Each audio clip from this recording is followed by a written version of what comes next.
अस्सलाम वालेकुम। आप देख रहे हैं मलिक ज़करिया चैनल। आज की इस वीडियो में मैं आपको रजब तैयब उर्दगान के इन कारनामों के बारे में बताने जा रहा हूं, जिनकी क़यादत में तुर्की ने बेपनाह तरक्की की। तैयब उर्दगान एक सच्चा हीरो और मुस्लिम दुनिया के सबसे मकबूल रहनुमा हैं। उन्होंने मजलूम फ़लस्तीनियों के हकूक़ के लिए नहायत तवाना आवाज़ उठाने और इनकी मदद व हिमायत की शानदार कोशिशों से पूरी दुनिया के हीरो बनने वाले तैयब उर्दगान हालिया सियासी बहरान में सुरखरू हुए।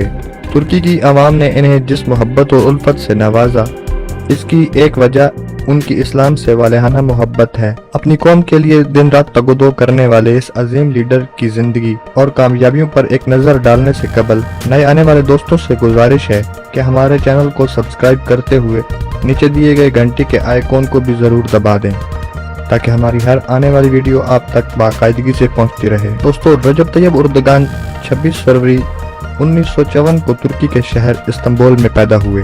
तैयब उर्दगान ने 1968 को शादी की। इनकी बीवी का नाम अहमद गुल बहरान है। तैयब उर्दगान ने अपनी इब्तदाई तालीम इस्तांबुल में हासिल की।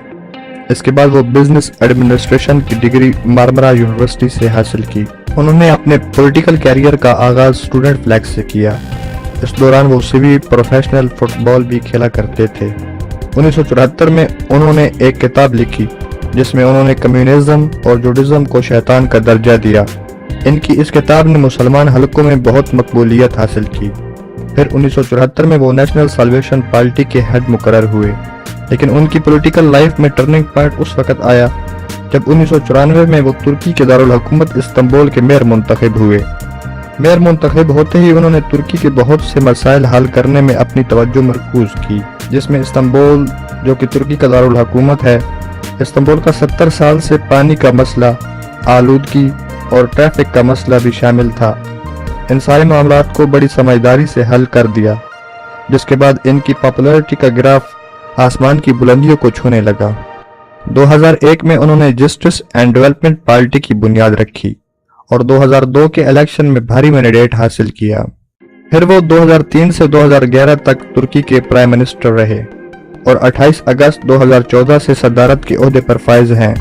अक्टूबर 2009 में इन्हें पाकिस्तान के दौरे पर पाकिस्तान के आला तरीन एजाज निशान पाकिस्तान से नवाजा गया। यहाँ अपने नाजरीन को इस बात का बताना भी इंतहाई जरूरी समझते हैं कि 15 जुलाई 2016 की शब को अचानक तुर्की की फौज ने बगावत करते हुए मार्शल लॉ का नफाज कर दिया। लेकिन तुर्क अवाम ने सड़कों पर निकलकर और टैंकों के आगे लेटकर इस साजिश को बुरी तरह नाकाम बना दिया। लेकिन इन मुश्किल हालात में तैयब उर्दगान ने हार मानने के बजाय एक के बाद एक हर मुश्किल का निहायत दिलेरी से मुकाबला किया। दोस्तों, आइए तैयब उर्दगान के चंद कारनामों के बारे में बात करते हैं। जब तैयब उर्दगान ने तकरीबन सालाना 10 पॉइंट के हिसाब से अपने मुल्क की मईशत को 111 नंबर से 16 नंबर पर पहुंचा दिया, जिसका मतलब ये है कि तुर्की दुनिया की 20 बड़ी ताकतों के कल्ब में शामिल हो गया। उर्दगान ने तुर्की को मजबूत तरीन इक्तिसादी और सियासी कुव्वत बनाने के लिए सन 2023 का हदफ तय किया है। अब देखना यह है कि क्या तुर्की इस अज़म में कामयाब होता है, ये तो आने वाला वक्त ही बताएगा। इस्तांबुल यूरोप का सबसे बड़ा एयरपोर्ट है। यहाँ यौमिया 1260 परवाजें आती हैं। तुर्क एयरलाइन मुसलसल 3 साल से दुनिया की सबसे बेहतरीन फिजाई सर्विस होने का एजाज हासिल कर रही है। 10 साल के दौरान तुर्की ने जंगलात और फलदार दरख्तों की शक्ल में 2 बिलियन और 770 मिलियन दरख्त लगाए हैं। उर्दगान ने अपने 10 साला दौरे हुकूमत में 125 यूनिवर्सिटियाँ, 180 स्कूल, 510 अस्पताल और 1,70,000 नई क्लासें बनवाई, ताकि तलबा की तादाद हर क्लास में 21 से ज्यादा न होने पाए। तैयब उर्दगान ने हुक्मनामा जारी किया कि कॉलेजों और यूनिवर्सिटियों में तालीम मुफ्त होगी और सारा खर्चा हुकूमत बर्दाश्त करेगी। 10 साल पहले तुर्की में फी फर्द आमदनी $500 सालाना थी, जो सन 2013 में बढ़कर 11,000 सालाना तक पहुंच गई। ये शरह फ्रांस की फी फर्द आमदनी से भी ज्यादा है।